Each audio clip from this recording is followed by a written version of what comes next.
I've got 25 Terminators and 2 Land Raiders, and I love the way this looks, but I don't love my win ratio.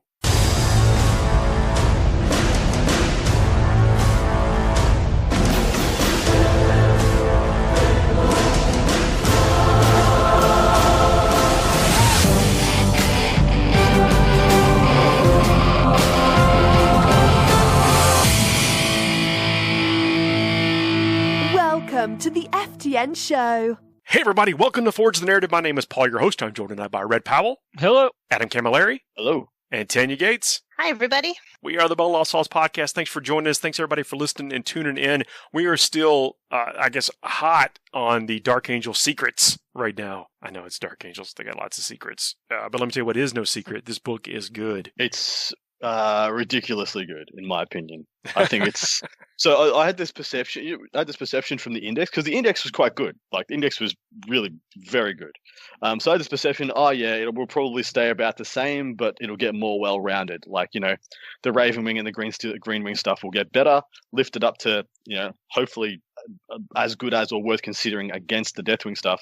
But not everything went up. Everything got better across the board. Yeah, I know we talked about several things last week, almost kind of like in a vacuum. This week we'll talk about how things, what goes with what, synergies, and we'll talk about some list ideas and things like that. And in the back half of the show, we'll actually talk about Richard Siegler's Necron list from the Nopen, and get some insight from our resident Overlord.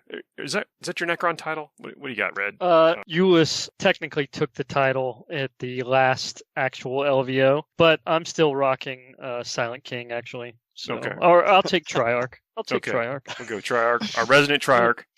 Let's see what his thoughts on the list are. And then, if you are looking at, ideas of what to do, maybe things to avoid or watch out for, that may not be very apparent just by looking at it, because it is a brick, and we're gonna talk about it later. But right now, Dark Angels, and again, we went over a bunch of stuff, but there's things in here. Like, we didn't even mention the Hunt, last time. That's a 2 CP/3 CP, depending on, number of models. Uses stratagem at the start of the first battle round before the first turn begins.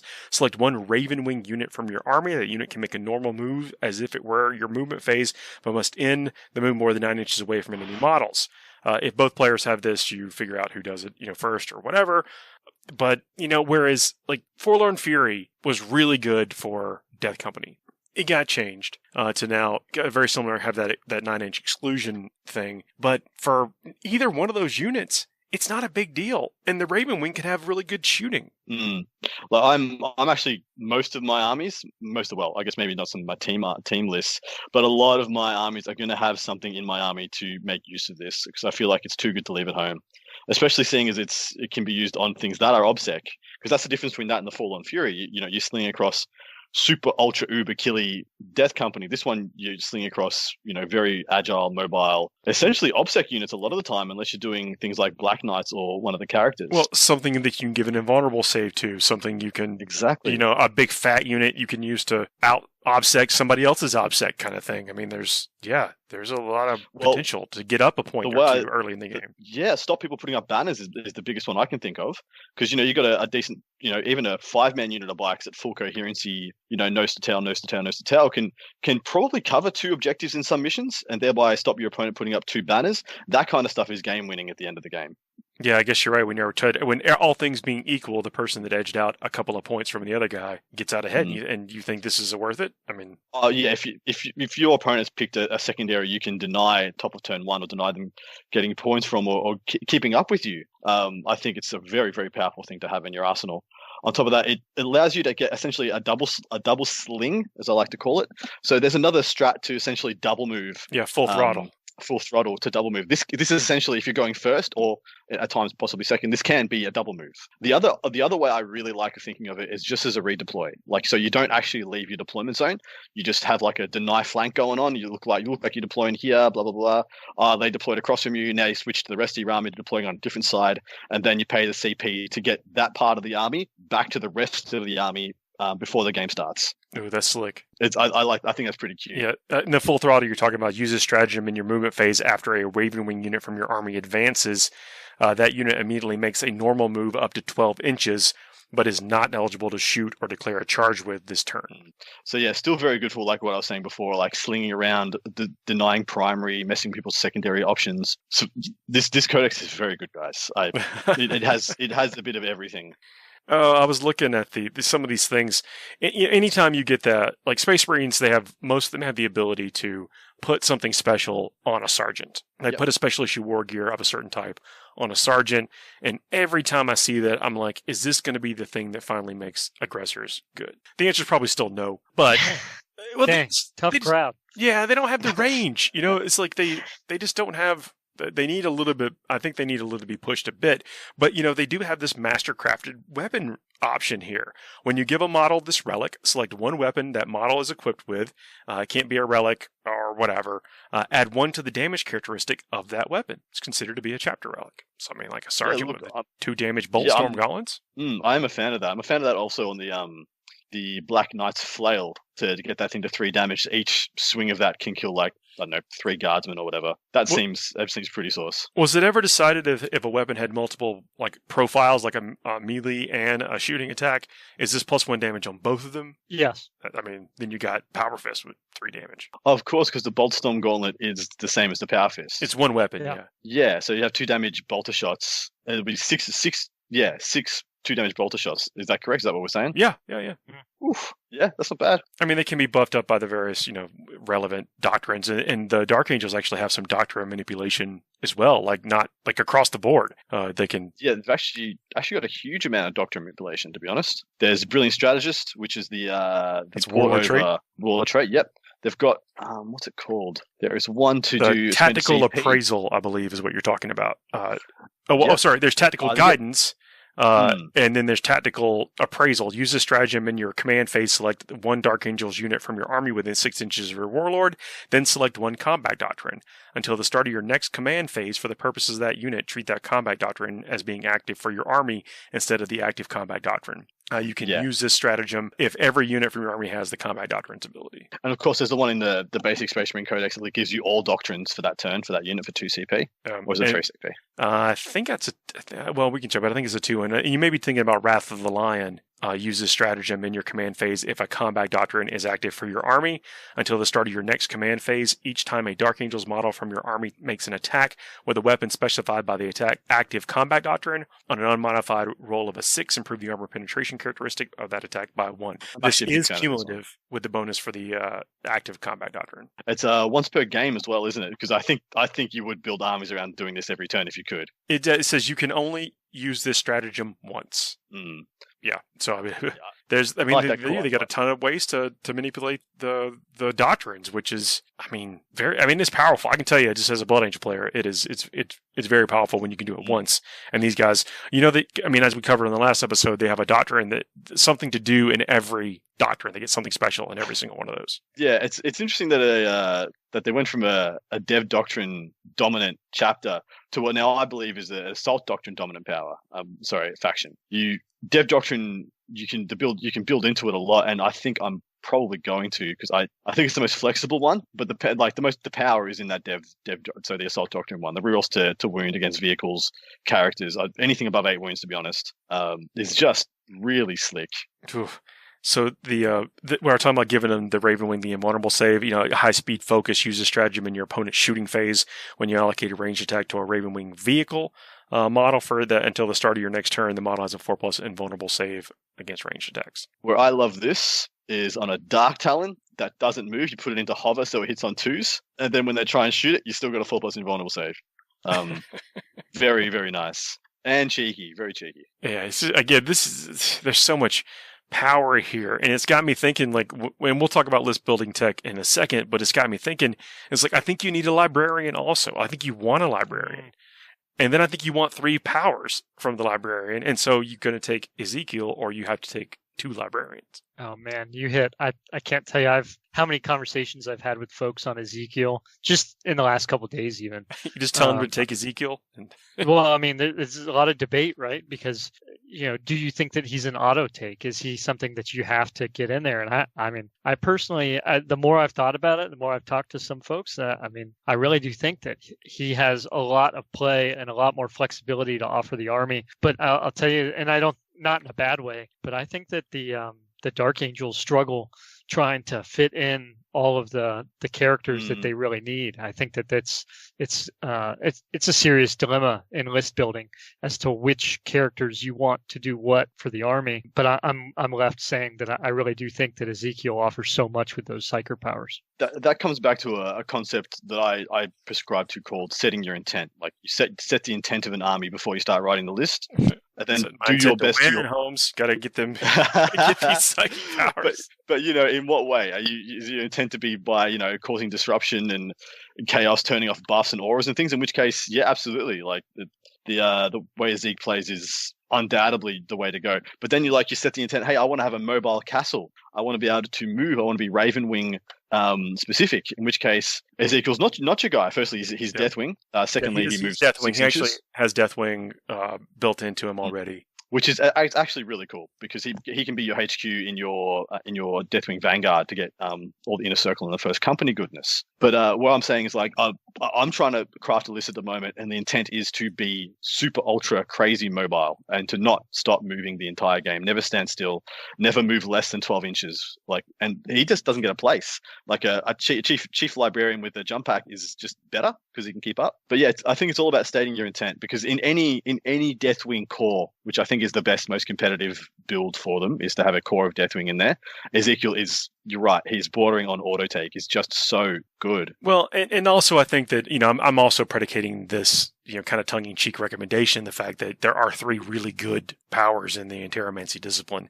Oh my god. Yeah. That one that cancels actions. That must be so annoying for your opponent, right? Because for me, when I'm playing, my armies are very infantry and obsec heavy.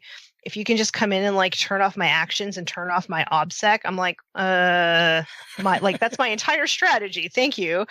Yeah, Yep. it's huge. Yep. It's okay. Technically, then 4 great. So I guess you do need 2 librarians anyway. So you might as well.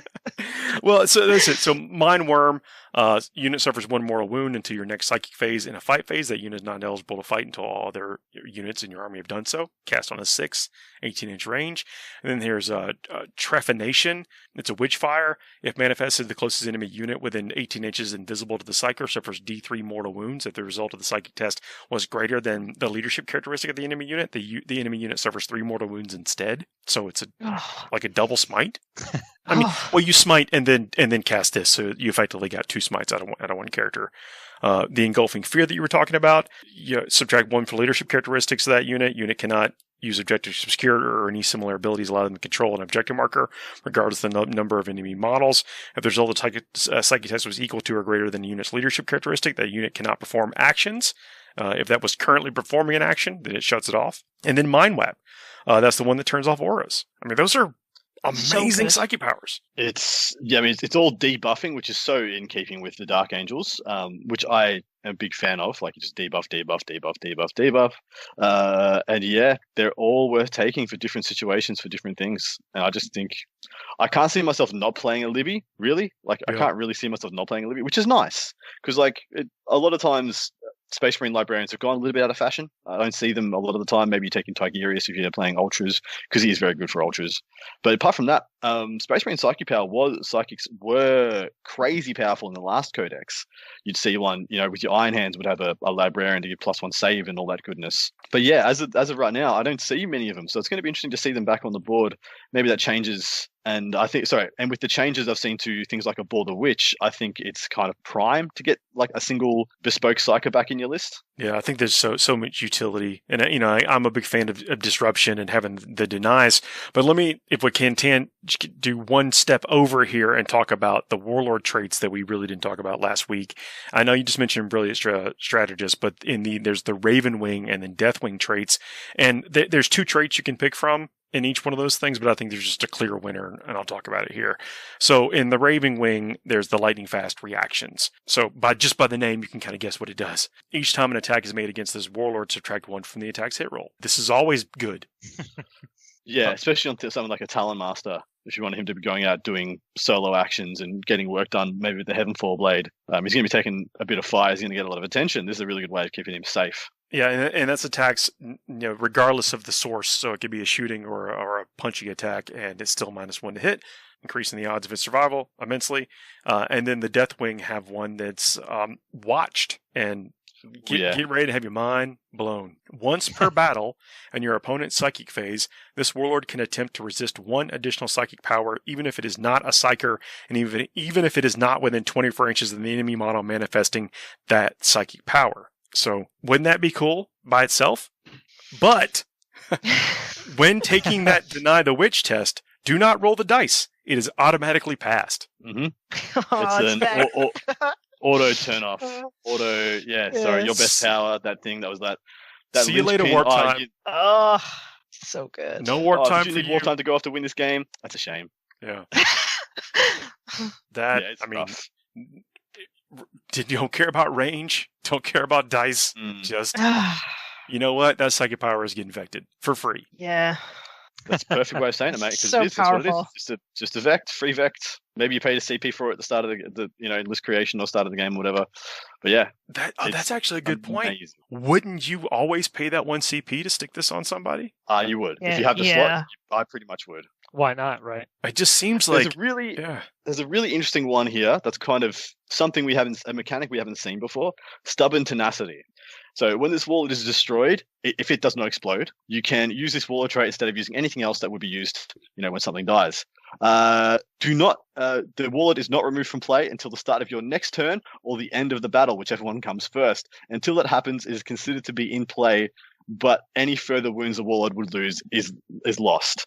So if you get your guy killed, he's not gone until the end of the turn or the end of the battle. But I'm trying to figure out what you can actually do with that. I was looking at this earlier, and I think it's really going to come up in the assault phase. So, he gets charged. He gets killed. He's like, nope, I'm standing here to the end of the turn, and I'm going to make my swings, and I'm taking all y'all with me. This 5-man unit of Zerks just came in here. You're all going to the warp with me. Yeah, so there is that. It's just like a free fight on death.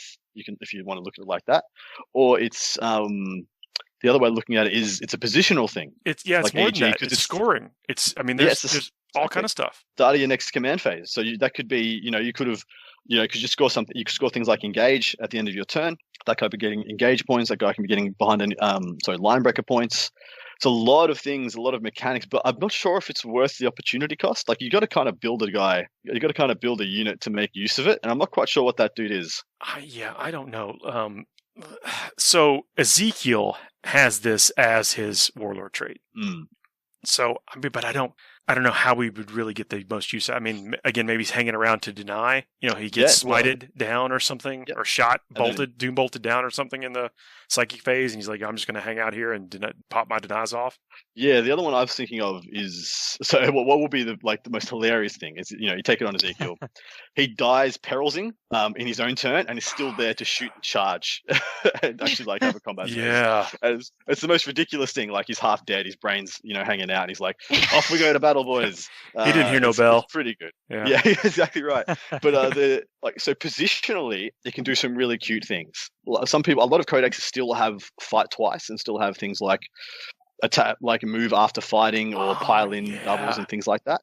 So let's say you kill, Ezekiel and he's got this, and they would be able to fight again, or heaven forbid, if they're still pile in over him, like they've moved over him at this point and going on to the next unit, but now they're pinned to him because he's not removed. They're pinned to him, exactly. He still gets to pile in, base a bunch of guys before they get to activate again, and so you can do some really cute things like that where you just mess with their plans.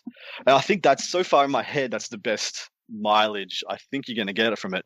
But I don't know if my opponent sees it coming, are they just going to be able to stop it from happening? Yeah, that's the question. I don't think they could stop it from happening if their stick is doing that, because they've invested into doing that. But I don't think you're ever going to take this over the 2 or 3 things we've already mentioned.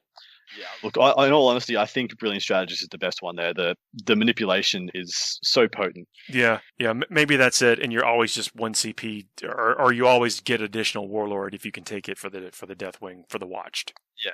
That 1 psychic power that essentially lets you just stay on the board, would you want to put that on like a big beefy beat stick character that's going to be out front? It's a Warlord trait. You don't even have to cast it. You just get it. Yeah, but are you going to put it on something that you're planning on getting stuck in? just so that you can be like guaranteed to get mileage out of it. Like, you're not going to put it on something that's going to like be staying back doing actions or popping off denies or something, because you might not ever get any use out of it. Could you build a really aggressive, chaplain or a Ravenwing guy on a bike? I'm here to tell you that you can. The new hotness on the street is the blender. Well, the angriest man in the Unforgiven is the blender interrogator chaplain with the teeth of terror that some people are raving about. Teeth of terror. Apparently, he can get to 9 or 10 strength 7 -3 attacks, 3 damage attacks. That sounds pretty good.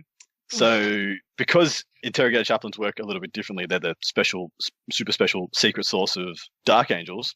You can take this guy he can take a chainsword, he can take a power fist, he can do all sorts of things. But the theory is you take a chainsword on him, upgrade it to the Teeth of Terror, and then with the litany of giving yourself goodness, as in the one that gives +1 strength, +1 attack, sorry, it's +1 attack, +1 damage. You got that Teeth of Terror goes to damage 3. In Assault Doctrine, it's rend 3. Then you take Imperium Sword for your Warlord trait, and then you can Wise Orator if you so wish, and then all of a sudden, on the he gets real charges and +1 strength, +1 attack on the charge. So he goes from having 4 attack space, 5 with shock assault, 6, 7, 8, I think is from Teeth of Terror's +3. Yeah. Yep. And then 1 from the litany, 1 from the Warlord trait. And yeah, there you have the 10 attack. There you go. But still, Tanya, Stubborn Tenacity is not making it on that guy either. I think it's as good. I mean, I do. I think it's a good Warlord trait, but I just think it's out. You're going to struggle to take it when you're trying to put it in a competitive list. Yeah, I don't see a purpose for it outside of some funsies, maybe some huge brain play that I can't see just yet. I'm talking like mega mind play. Well, I mean, like what Tanya was talking about is putting it on something that you then run out into the middle of nowhere or into harm's way. Like their mission is to be disruptive and to really do something and keep the army over there or pin a certain group down or whatever. Like, I guess technically, no, because I don't know. It's difficult. I think this is going to be difficult to use. Yeah, it's like a skill check. The better you are with this, the better you get with it. Yeah. Oh, well. There isn't a way to get a extended heroically intervention range too, which I think is always good. That's something that kind of catches people out quite a bit. And when you're moving with fast moving units, how you position yourself, especially if you've got a character that's trying to keep pace with them and things, you kind of want to have them in that bubble, but also with just enough space to be able to sneak out when they come and charge you because they don't have any other choice. Correct. So I don't see bad Warlord traits here. Yeah, I don't either. In fact, most of my armies I can foresee. Sometimes you look at a book and you're like, okay, there's one of these I want. Yeah. Or maybe there's one of these in a very different build or whatever. I feel like I want 2 or 3 of these in every army, possibly 3, when you add in things like Selfless Healer and Wise Orator. Yeah. Yeah, man, I'm with you 100% on this. I think this is... well, I mean, once you build out your army and the different wings, and I don't claim to have like an intimate knowledge of all the wings as we discovered last week, but it seems like all these are very flavorful, and they all have a place in what I kind of suspect the army is all about, or the lore is all about.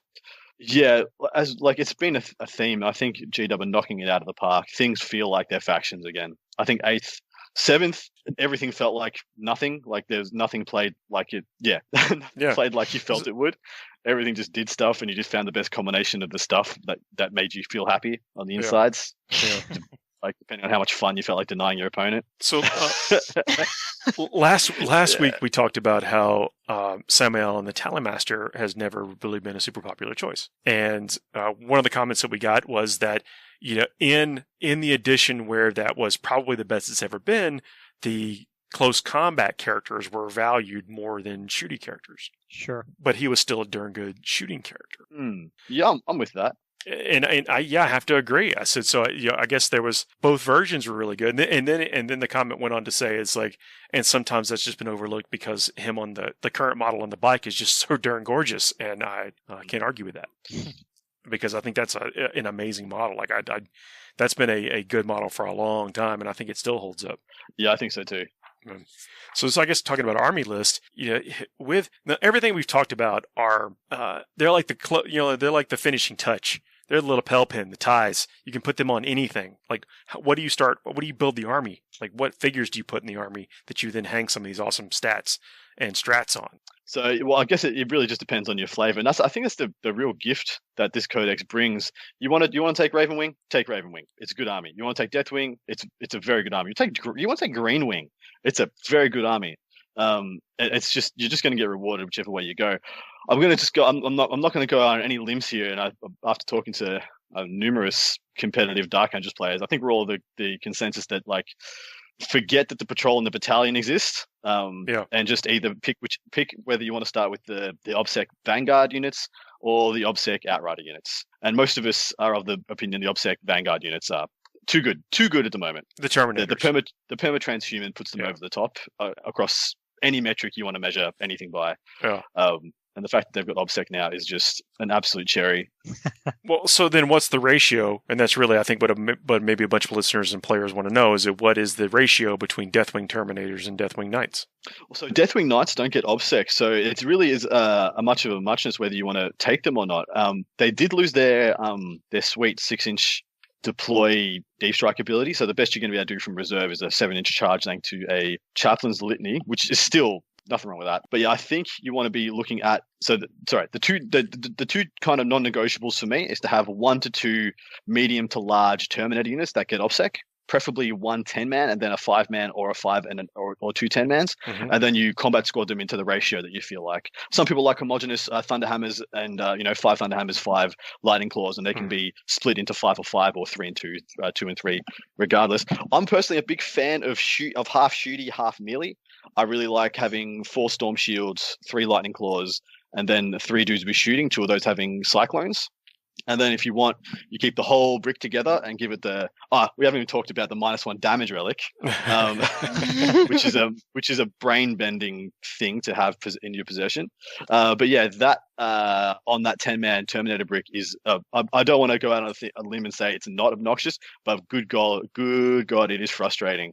I've played with that 4 games now, and every one of my opponents has been like, "Oh man, they just didn't die." I had a unit of Termies tank Mortarion for 4 turns. 4 turns. Wow. They sat and held an objective over Mortarion. I had a chappie bring them on back every turn, but I still ended with 4 of them at the end of turn 5. Well, because you just couldn't get through the shields and the minus damage. Well, yeah. Every turn I would bring every turn I'd be I had 3 shields in that unit. Every turn, 1 or 2 shields would die, and I'd bring one back with the apothecary, and then I'd milk some wounds onto the other guys, which were the Cyclones. Because that's how it works. You have the 2 Cyclones, and you have the 3 Terminators in cover, 2 Cyclones standing out front, hitting on 2s for not moving. If someone shoots them, kills them, on a 4+, you get to shoot the Cyclone because you've got the banner there giving you -1 damage, and then you bring the bastard back. It's just a frustrating cycle of not doing enough. So there's so much, there's resiliency and mixed with killing power in this book. I mean, even the Deathwing Terminator squads get a Watcher in the Dark that can deny against chaos, and you're going to see chaos as long as they deny against everybody, and they get rerolls to deny versus chaos. Oh, there you go. Yeah, crazy strong. I mean, this is beef. All good. One thing that people have been talking about is Weapons of the Dark Age, and I don't know if this is if this is the hill we want to die on, but I'm happy it's back, but also a bit like we probably didn't need that with how much other good stuff we got. But yeah, be prepared. If you're building it though, if you're building a list though to capitalize on Weapons of the Dark Age, then like you're probably not going all these Terminators, or are you just throwing in some? Well, so you can do both. I've got a couple of lists with a OBSEC Vanguard of Terminators, and then a patrol with 1 max unit and 1 baby unit of Plasma Inceptors.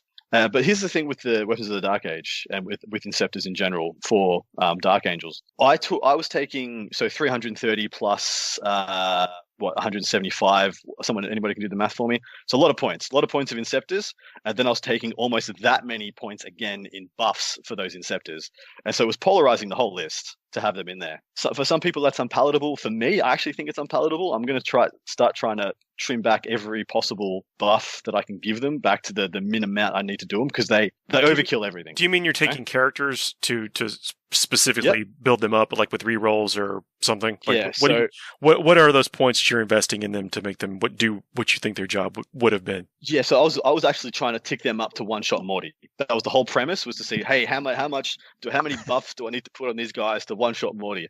And I'll tell you right now, it still wasn't enough. I got 14 wounds off the guy out of 18. It's not my It's not enough. It's not enough. It's not enough. Doesn't matter. I threw the whole fridge, not enough. And the kitchen sink. So that was an interrogator chaplain to give them +1 to wound, so that they get over his toughness 8.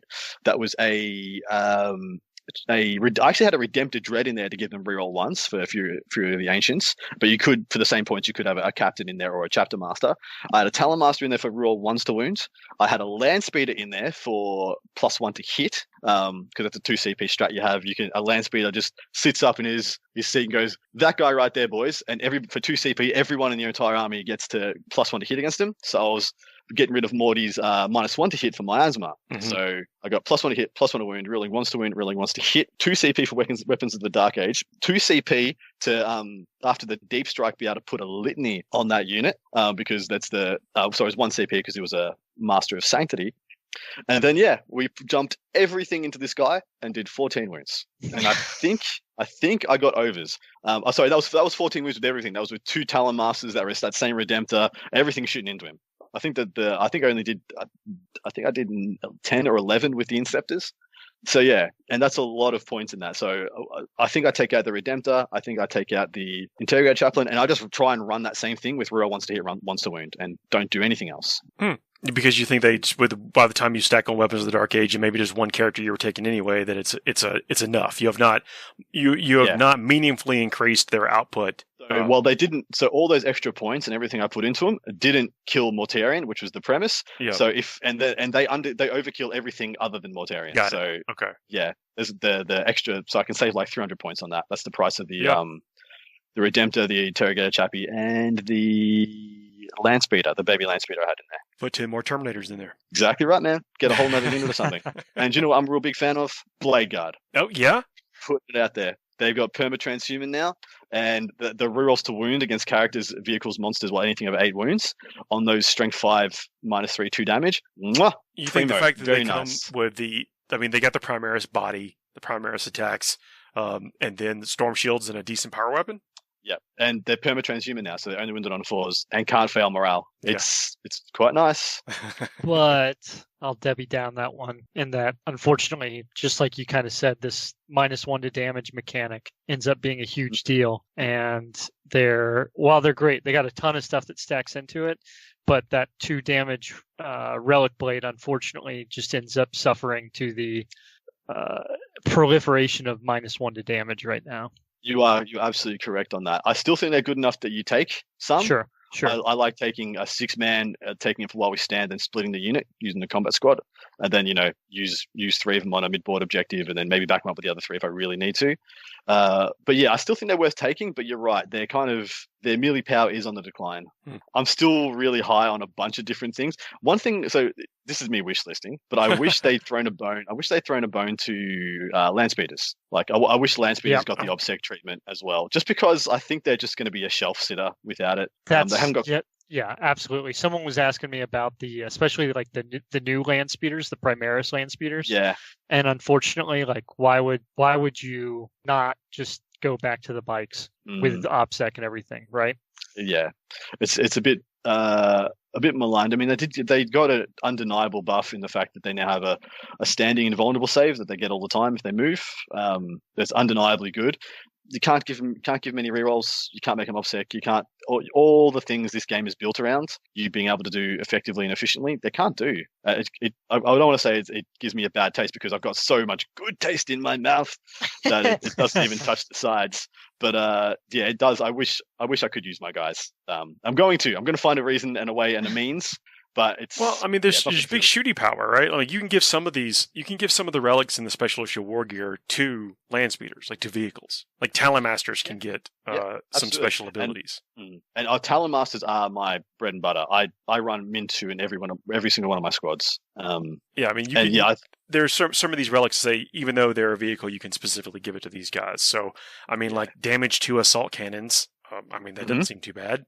Can you mastercraft?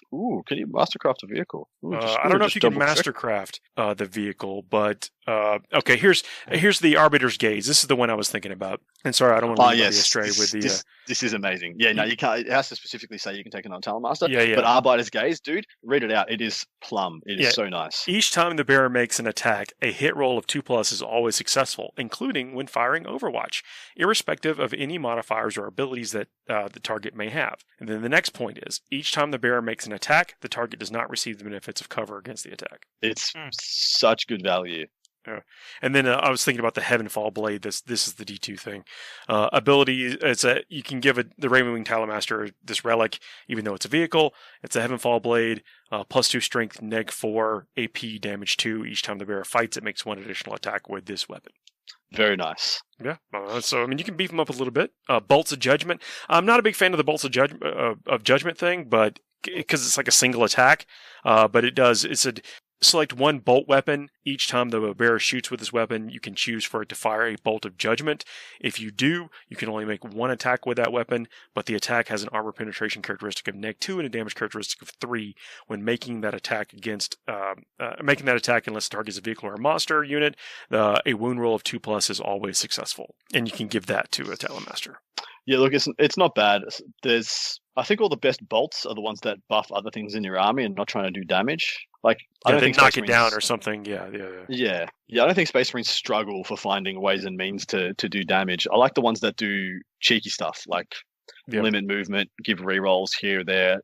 Just saying, they did not leave the Talonmaster out when they were assigning special abilities. So Correct. I think you're fine with your non-obsec land speeders. So you said that your Terminators were just sort of like not dying against Morty, right? Yep. Have you tried, because, unkillable Terminators, have you tried the secondary, the one where you get points like based off how many consecutive turns you hold an objective? How did that go for you? It's with that unit of 10 Terminators with the -1 damage sitting on that objective. Like mint? It's just 15 points in the bank. Yeah. Because that's why Morty charged me on that objective. That's why he was like, I gotta go get those boys. And that's why we stayed there for 4 turns. But yeah, I'm obsec. He's not. It's mine. And I got the 15 points, like, for existing. I don't like that secondary. I mean, I like having it. It's going to be good, but I don't need to do anything. I just build a unit into my list that's, nigh on unkillable, don't play badly, and 15 points. That unit can also be while we stand, we fight. That is also unkillable, and it's another 5 points. So that one unit can almost in I'd say probably 9 games out of 10 guarantee you 20 points at the end. I don't like how that feels. I'd rather I have to earn my money, earn my meal. Look, you heard it here first. Dark Angels are good. Yeah, man. Geez, unheard. It's our time. It's finally our time. 5th edition, never heard of you. 6th edition, never heard of you. 7th edition, people took Azrael because he was busted when you took Fenrisian Wolves, and that felt good, guys. 8th edition, a couple of us waving the flag. 9th, it's our time. Everybody, sit back. You're on the Unforgiven train. Everything you just said, I actually don't mind. I think it's neat if Terminators really can sit there and hold the objectives. I mean, there will be ways to dig them out. Other things can go over there and dig them out. Absolutely. I mean, you could be swamped by, fearless people that outnumber you. I mean, that's again. I mean, you get a lot of attacks, and don't get me wrong. But there are things that can get some cinematic things I think that can happen, and if the fact that they exist changes what the idea of people have or what they think is good, I mean, that's great. That's actually been the case with every codex that's come out so far. It's true. Yeah, very good point. It's caused a splash. We have had no, nothing, what is it? Wiffle ball codexes. I mean, even Death Watch. That's the long game codex. I think that's the one that's been the one that's kind of, if there has been, that has not been made the biggest splash. But that's probably because we have fewer events. But it's also because one of what people think is going to be the main core building blocks of that army hasn't been released yet. We don't have heavy intercessors. People are of the opinion that those are going to be the modus operandi, wielding and using of units with heavy intercessors will be the make or break for Deathwatch players. And they're just unable to test that theory yet, which I tend to prescribe to. I think that's a good point. And of course, I don't mean to exclude our Space Wolf friends, but hang in there. Should you want me to? People are going to be getting. I can already tell that a lot of my friends are getting down about how good my faction is now. Do you want me to throw out some ways that we've troubleshooted some things to cope with like these unkillable? So enemies? let's take a break, and then we'll come back and we'll talk about that, and then we'll also talk about the Necron tech. Sounds good. Yeah. FTN is brought to you by Discount Games Inc. Please visit them at www.discountgamesinc.com. And don't forget to ask Jay about ways to save even more on your hobby projects. Hey everybody, we are back and still got everybody here. Look, if you made it this far, you like what you hear, tune in next week. It's going to be even better. We have special guests, fun things are happening. You do not want to miss it. Please like, share, subscribe, hit the bell, leave a comment, watch time matters, 5-star reviews. I think Have I covered everything? Tweet me. Instagram. Love each other. Yeah. Yeah. Exactly right. That's it. All right.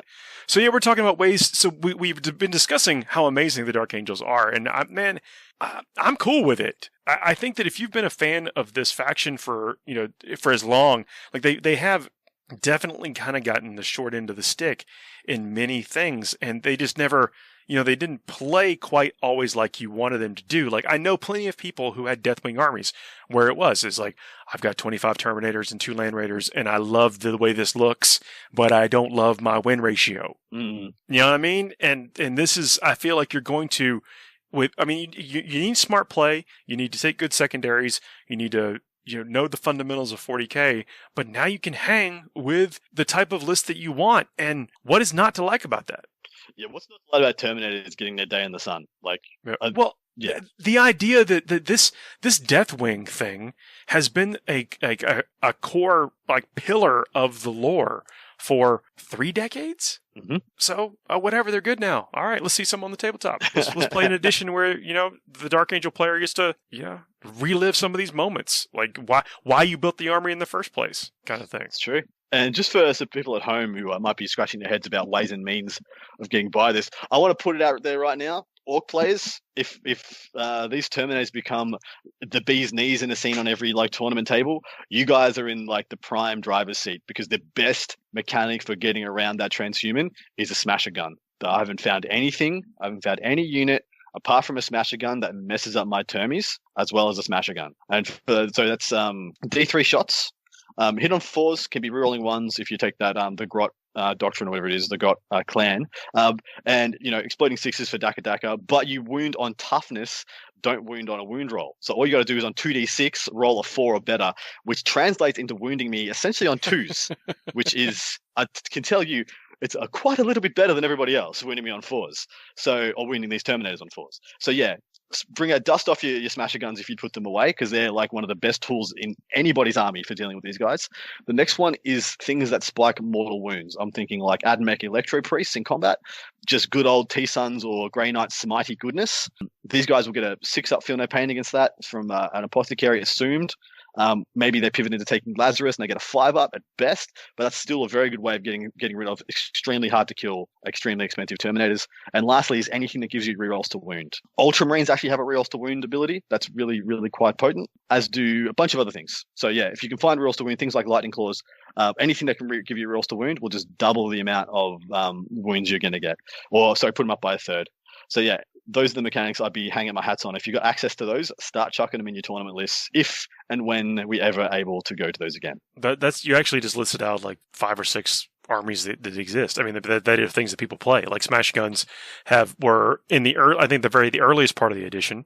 We saw people playing those. And man, I played a guy at the World at ETC. A gentleman playing for Team Poland was running 18 of the things, and it was not a good time. Yeah, and I think Admech are due some love. I mean, as far as we don't know if the meta is primed for a dramatic return of the Admech or not, but if you're playing in an environment that doesn't have a lot of good line of sight blocking terrain, Admech will just clean people off the table still. Absolutely. And those the Fury of Mars, to basically get extra mortal wounds, that'll pick up some Terminators pretty quick. Oh, dude, absolutely right. Yeah, Dakabots, especially being able to shoot in combat, I think they've got a new lease on life. Yeah. So there's ways. And really the game is the top end competitive of the game. What do we see? Look, I know that we're going to talk about the Nopen again, at least some of the lists of the Nopen, and that was a kind of a cherry pick, things under a microscope, but they were quality players making quality lists and making, quality plays on the tabletop. And what do we see every time? That you have to be able to build secondaries or take secondaries that you can accomplish. And that's just good fundamentals of 40k. Anytime that you take a secondary that gives your opponent the ability to play into or play against you, play out of you, kind of thing, then you're setting yourself up for, I don't want to say disappointment, but a harder game. So I think every army can be built in a way that can take advantage of at least a couple of secondaries that you can bank on. And so if your secondary you can bank on is sitting there somewhere, that's okay. Why is that? That's not bad. Oh, for sure. I'm just not saying it's the most enjoyable, exciting, and thrilling way to play the game. Well, sure. It's we like to see interactivity, exactly. But there's also there's a place in the game for one of the absolute principles of winning 40k is having your miniature sit in a certain spot. Exactly. It's existing in a place and forcing your opponent to not exist in that place. Yeah. The two fundamentals of any kind of war game that's ever been made. It's existed in the last 4 editions of the game, and it's been beaten. Or there's been ways to beat it in the last 4 editions of the game. We're all going to be fine. I suppose that encapsulates why I get a bad taste with that secondary. I'm taking a sometimes 400-point unit of absolute first company behemoths, tactical dreadnought armor. And what are they going to do? Have a picnic on my backfield objective. Dun, dun, dun, dun, dun, dun. You see them out there with their lunch pails and little paper coffee cups. Yeah. Hey, they're the first, they're chasing down the fallen. They're waiting for their Ravenwing to find out where they are. They're like the lazy guys you see, not doing any work on the side of the road. all the signs up saying, workmen ahead, and you're like, they ain't doing any work. They're taking their cushy pay. They're enjoying themselves. Good for them. There's a squad of 5 bikes driving around sweating, we're doing all the work. And they're just cup of tea in hand. They're definitely like, you find them yet? They're like, nah. I'm like, keep looking. So how about that weather, Fred? You guys don't realize, but for any of us that have served, this is pretty accurate. There's definitely an element to that. Brilliant. There you go, capturing that spirit. Yeah, they've really tapped into that. If that's the case, don't worry. That's amazing. Speaking of the note, I'll transition us to we said we talk about this Necron list tech. And what the thing that stuck out to me is it was we mentioned this several times, but it looks like a Necron list of old, but it's got a lot of fancy new tricks, including the Silent King. And I thought you'd be looking at this with basically with a lot of scrutiny, Red. I want to know what your thoughts were. Yeah, so I mean, to start out, the core of 60 Necron warriors is pretty staple, and I was really glad to see how Richard employed the Reapers as much as he did. There's always been that debate between the Flayers and the Reapers since the Reapers came out. And really with the 12 inches, Assault 2, Strength 5, AP -2, 1 damage. Again, going back to Assault 2, I mean, that's 20 warriors putting out 40 shots at 12 inches. And so the real trick here being that, if you go to the Nopen site, they did a really good job. It looks awesome. The Goonhammer guys did some amazing assessments of the different armies and how they laid them all out.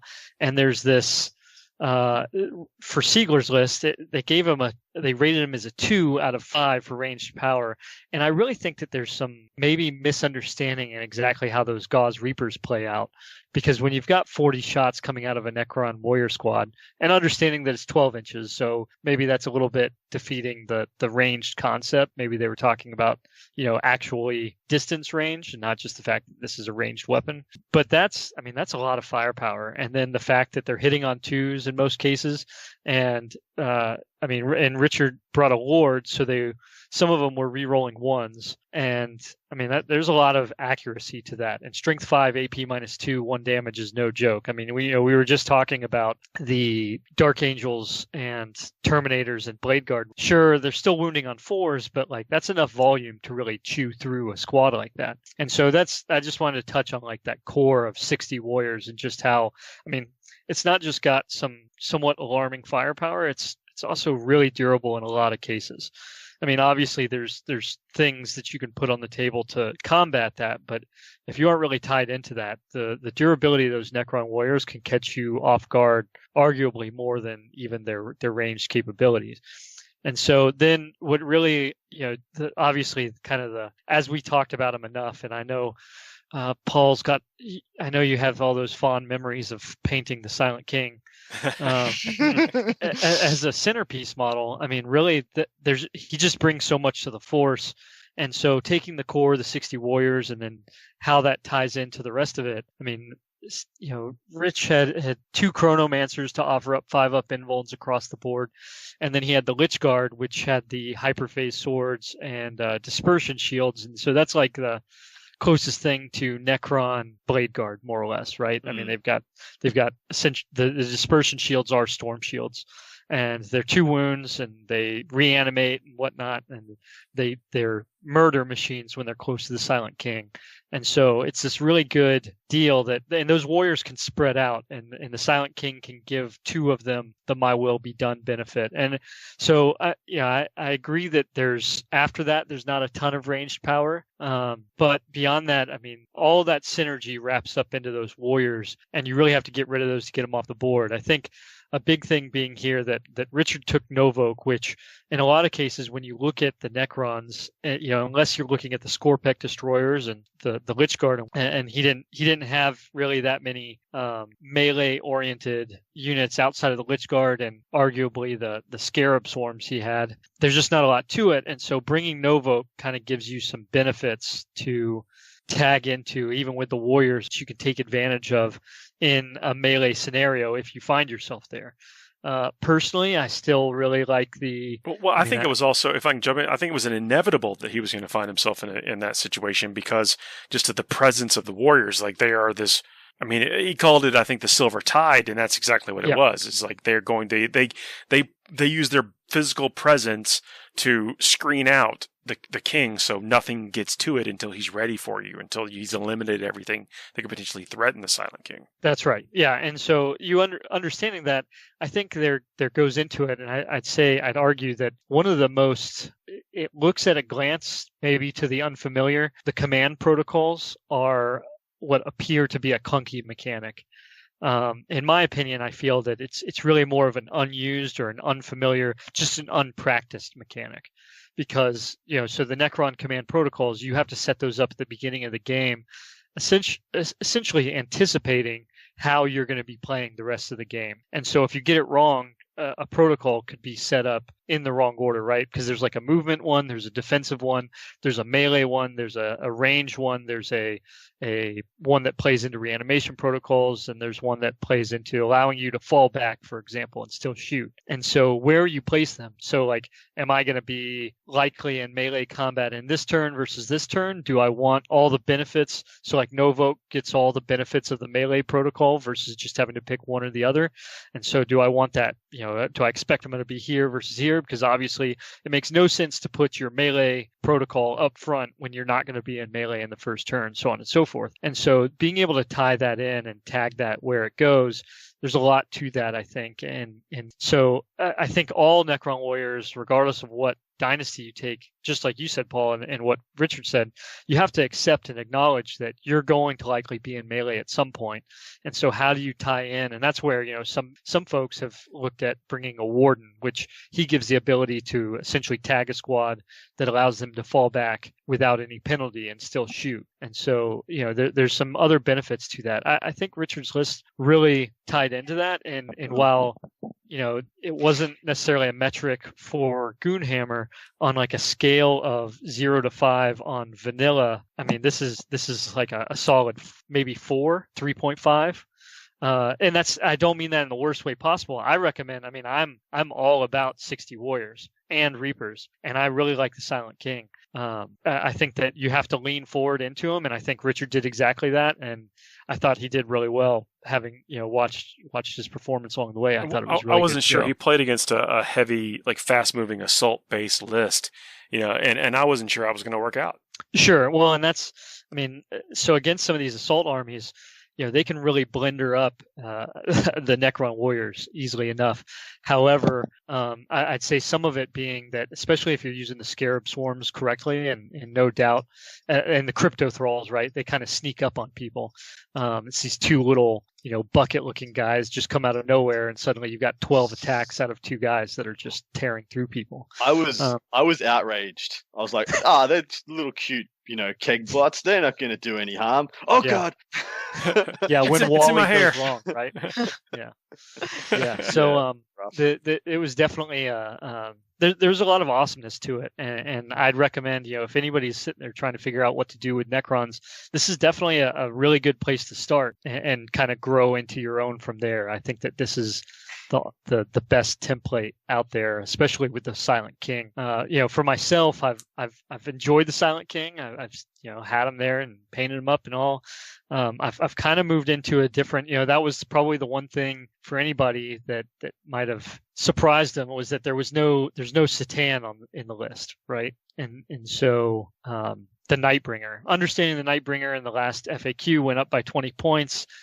It still doesn't deter me from leaning into the Nightbringer. And I think a lot of people are of the mind, well, everybody's kind of thought about, if I'm facing Necrons, how am I going to deal with a Satan? Because if you aren't, you talked about those elements of interactivity with the game. I know that there's a lot of people out there that are unhappy with the fact that Satan essentially just stopped taking wounds in a given phase. And it kind of, some people would argue, it deters from that interactivity. Well, so to play into that, and I do apologize, because my idea, instead of the Silent King, has been to just double down on the Satan and bring 2 of them. Right. And so, I mean, they're almost the same cost as the Silent King himself. It's a little bit over 100 points, but I mean, bringing the same kind of core of 60 warriors and then bringing 2 Satan, which does require two detachments. So you're sucking some CP down in that, but it's definitely more than enough. And that's where, I still lean into I think arguably for me, the most competitive remains, the most flexible and adaptive dynasty ends up being the Obsec dynasty, the spelled just like how the Necrons spell it, with a K and an H at the end. The Obsec dynasty and its ability to move 6 inches at the beginning of the game, just take that Silver Tide and sling it across the field and just put it right in your opponent's face up front, and then watch them try to deal with 2 of the Satan at once, while everybody's Obsec counting for double on top of objectives.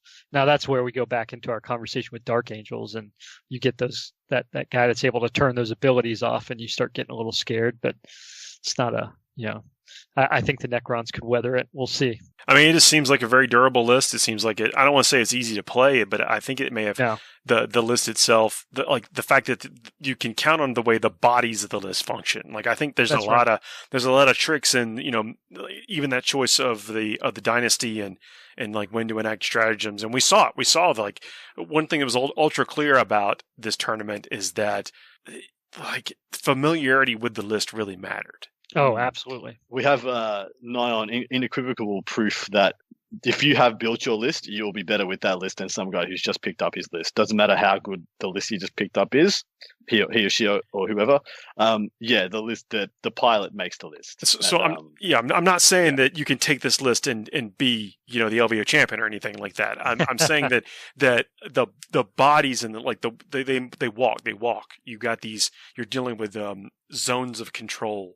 You're dealing with a bunch of mid-range ground pounders, essentially. So you're like, everything that you're thinking about is happening within this 24 or 36 inch bubble or whatever. Oh yeah. No, it's reliable elements. It's just like when Adam, when you were describing the Dark Angels and you're talking about the Deathwing, and you're like, these are all things that work. Right? This is all stuff that absolutely makes sense. There's no reason why you wouldn't want to capitalize on that. And the nice thing is that instead of, for some folks having to maybe pay the point cost for Dark Angel Terminators and Blade Guard in in Necrons, it kind of comes baked into your core choices. And so it's really awesome that talking about lists and codexes and armies counting for how they should be played. The Necrons definitely make their money with exactly how I feel that they should be played. And these warriors that just get on the field and don't go away. And it's exactly what you're looking at when you play the game. The warriors are more versatile in their OBSEC in a way, because with the way that the reanimation protocols work, with you pulling them, then rolling the reanimation protocols, and then putting them back into the unit, like you could, if you're strung out between objectives and you're like, oh, I'm definitely going to lose this one, I can take these bodies off and then I'll put them on this other objective over here. And I think there's maybe versatility there as well that newer players could really play with to like sort of win the primary mission. 100%. Yeah. Absolutely. That's a huge thing. And that's where, like, again, just like you were saying, Paul and Tanya, in regards to this list, like it looks, I give it a 3.5 on the vanilla scale, but then like really when it comes down to master play, there's just so much to it and it seems so obvious, and then it just can do so much and what it's capable of, reanimating into objectives, all the little things and how they stack up in the master play of how, for some people, I would hope that they can appreciate, when someone plays out some of these protocols. I mean, those are established at the beginning of the game. And when you find yourself playing right into someone else's protocols, you just realize just like how well that kind of mechanic works, that they were able to anticipate, the flow of the fight and how it was going to go. It's really awesome. What I always think of when I figure out when people start flipping over their protocols is like, wow, I'm way more predictable than I think I am. Jeez, this guy, yeah. I think this is a great place to start if people are curious where to start with Necrons, because if you were to build, let's say you were to build these 60 warriors, you're going to use them pretty much in some capacity in every single one of your games. Yeah, I agree. And that's a big chunk of points. Silent King, centerpiece model, you're going to want to play with them. Maybe not every game, depending on what your friends tell you to do, or should they suggest that you do after you've run over them with the Silent King, whatever. But I think that you could look at that list as a template for almost the perfect starting point for Necrons, if you were to ask me, in this edition. Yeah, I think it's right up there. I think it's a very deceptively good list. The Silent King's one, I think, for me, the Silent King is a win big, lose big model. I don't know. Sure. Well, but that's the subjective thing here. I think that the Silent King, as a collector, you're probably going to want it because it's magnificent. Oh, you're just going to get it. It's just going to get it. And you're going to get used. You may not use 60 warriors all the time, but you're probably going to use 20 or 40, most of the time. I mean, I think they're a good core of a list. I've played with all sorts of numbers, and I agree. And the nice thing is 20 of them come in the Indominus Necron half. Yeah. And I've played around a lot between 40 to 80, really. I've even run as many as 120 once. Wow. And it's fun. It's cool. It's also that there's a lot to it, and honestly, at a certain point, I realized some diminishing returns, at least, especially when they all have 12-inch range. Some of them just aren't going to get into the fight. So you start weighing some stuff out, but I think it's great. I think that there's a lot of awesomeness to it. But you're right. Like once you put 40, like you said, 40, I'd probably say 60 is where you kind of find the sweet spot personally. But once you put those together, you've got something that you can always go back to with your army. I dig it, man. Well, thanks for the thoughts on that. I mean, that's it's but what we saw is like, when this is not suggesting is just pick up this anybody's list and try to run with it. You kind of make it your own and grow into it. But I think that was a great example of the types of figures you might want to stick in your collection if you're thinking about this army, because you'll get a lot of play out of them. Absolutely. And it turns out they can also do really well on the tabletop once you get to know them, kind of thing. Imagine that. Yeah. Hey, there we go. That's our show this week, folks. Shabam. Yeah. Awesome. Yeah. Tanya, always nice to have you join in with us. Oh, thank you so much for having me. Can we see you again next week? Absolutely. Yeah, look, that's not the special surprise I was telling everybody to tune in for next week. I think we've got, although that is special, I think we got some cool things happening, and will continue to happen through this year. I'm excited. Yeah, talk about my I hobby actually have no idea. What you have for us. Just you wait. You gotta hold out, wait for everybody else. Still working on it. So I got halfway through what I thought were my going to be my best configure of assault intercessors, and then I'm like, you know what? I really need a couple of extra power fist guys, and I was like, well, that's going to mess my squad up. So I had to add even more intercessors. Nice. So I think I'm going to be up to yeah, no, it's not a bad thing. I think I'll be up to 25 assault intercessors. But what I did, I mean, I was kind of nervous about this, but I took some of the starter set intercessors and I was able to actually kit bash them into being sergeants, like power fist wielding sergeants. Yeah, they're actually a really versatile kit, surprisingly. I actually kit bashed 6 Blade Guard and a Blade Guard Ancient out of those guys earlier this week. Oh, nice. Yeah, they actually look really good. Yeah, that's pretty cool since picks. But so one of the things that I've actually been excited about doing as I've opened up some of the brand new kits is like rebuilding my Space Marine bit collection. Because one of the things that I've loved over the years is that you kind of hit this threshold of once you've opened enough kits that anytime you need a new HQ, you can basically just go like shake your bits box and you will find all the parts you need to make whatever the hot HQ is at that point in time. You know, you need a librarian, you need a chaplain, you need a captain with lightning claws, you need, a lieutenant with a power sword and a mastercrafted bolt pistol or whatever. No, you got it. It's there. And those bits exist. And so now I'm on like bit watch. Like the Eradicator kit has this bionic hand holding a bolt pistol. Awesome. Yeah, something I'm thinking like, I don't even need Eradicators right now, but I kind of need that pistol. So trying to exercise restraint, but I'm saying that so I got the Assault Intercessor kit, and it comes, the kit just by itself comes with 2 Thunderhammers and 2 Power Fists in it, and 2 Power Swords. So like it gives you some, you can build 2 5-man squads any way you want from the 10-man kit. Or when you're using them just to fill in a full squad, I've now got some parts left over that I'm talking like, I'm not saying I'm not a master at this. I use no tools other than side clippers and an X-Acto blade. And I was able to get some pretty convincing poses, I think, with these Power Fists. I actually saw them and I thought that they looked fantastic. Oh, thank you. they're up on Twitter at Warmaster. Oh, yeah. I saw those. That was good. Yeah. You had like almost like a whole squad of Power Fist guys. Huh? That's what it's all. It's the Brute Squad.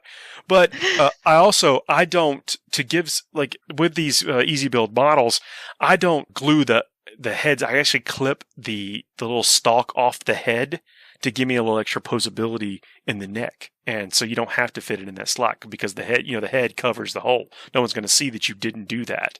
So if you are looking for a little variation in your starter set things, there's like the kit can do it. Like it'll stand up to you messing with it in certain ways. Sharing my hobby journey. That's I feel like people who are new to the hobby, like they maybe don't understand like the whole firstborn posability kits, like the beauty of those older kits, right? Like everything is not everything, but like a lot of stuff is monopose. And like, I don't know if you've ever put together like sisters models, they're so beautiful. They really only go together one way, and there's not really a lot of ways to make them your own unless you put all this extra work into it. But I think like these little tips, like, just like trim that little bit off the bottom of the head or whatever. These are really great tips that I think newer players could sort of easily implement in their own models. And so I'm down for that. I get it. There's courage is involved. You don't want to like clip this arm off and then never get it back on again.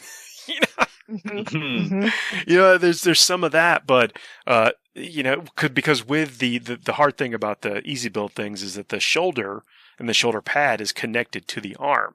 So the hardest part was just looking at that angle before I clipped it off and then just making sure the other arm had the same angle so it went on in a similar way. So if you can do that, you can multi-pose, essentially turn those in. So with one box of assault intercessors, I think you could kind of, make 20 unique looking assault intercessors. I mean, with the easy builds and then this box. But and then if you do like I did, I picked up an extra 5 of the easy build and then turned them all into different sergeants, so I could customize the squad however I wanted for if you can, not really future proofing, but basically trying to future proof. I'm gonna level with you. I like never kit bash. The only thing that I've ever done is I've put Skitarii Vanguard heads on like all of my guardsmen. Nice. That's like the extent. That's it. Well, you got people out there, they like certain types of helmets or they only like certain types of heads, so like the ones that you saw, those are Sanguinary Guard heads. Okay, yep. the unhelmeted sanguinary guard faces, and Mm-hmm. so all those firstborn parts that you may have been saving can still be used on these things as well. The heads and the shoulders, like they've been like specifically designed to be a similar scale. So anyway, try it out. If you don't like it, you can probably figure out a way to cobble it back together. But I mean, you kind of, what I do is I kind of envision like each one of these is a little personality, and their pose. I imagine what they're doing, and that kind of stuff. So that's what, try to put that into the model. That's all I got. I will admire from afar all these amazing kit bashers, and I'll go, that's really neat. And then I don't want to do that. Well, that's like you mentioned, Tanya, is that nowadays, it's just even the Necron warriors, and don't get me started because how finicky they were to put together before. Now that they just kind of snap together is awesome, but there's not a lot of posability to it. Arguably, Chaos Space Marines are, they're snapped together as well, and it does take exactly as you guys are describing some cutting and hedging to get them into that customizable fit. But so a lot of I'd say really maybe 5th edition to up to 8th edition, we had a lot of the firstborn customizable aspect was huge. But then think back to I don't know if you guys, I'm sure some of you, the Space Marines before 5th edition, even the Blackreach set, right?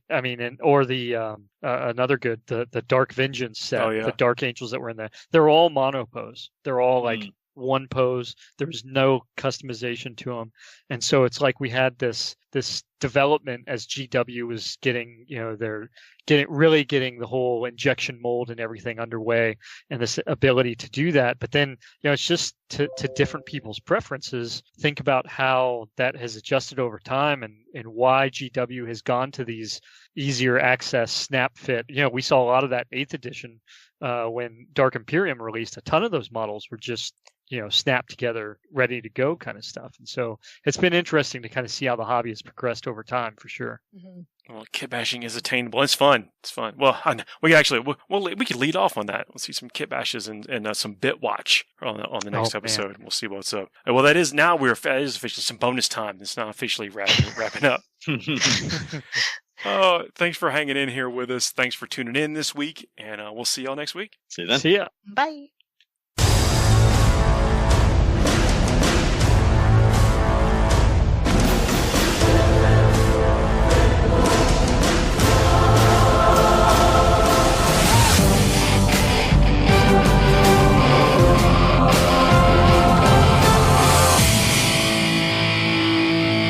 Go ahead, make my day.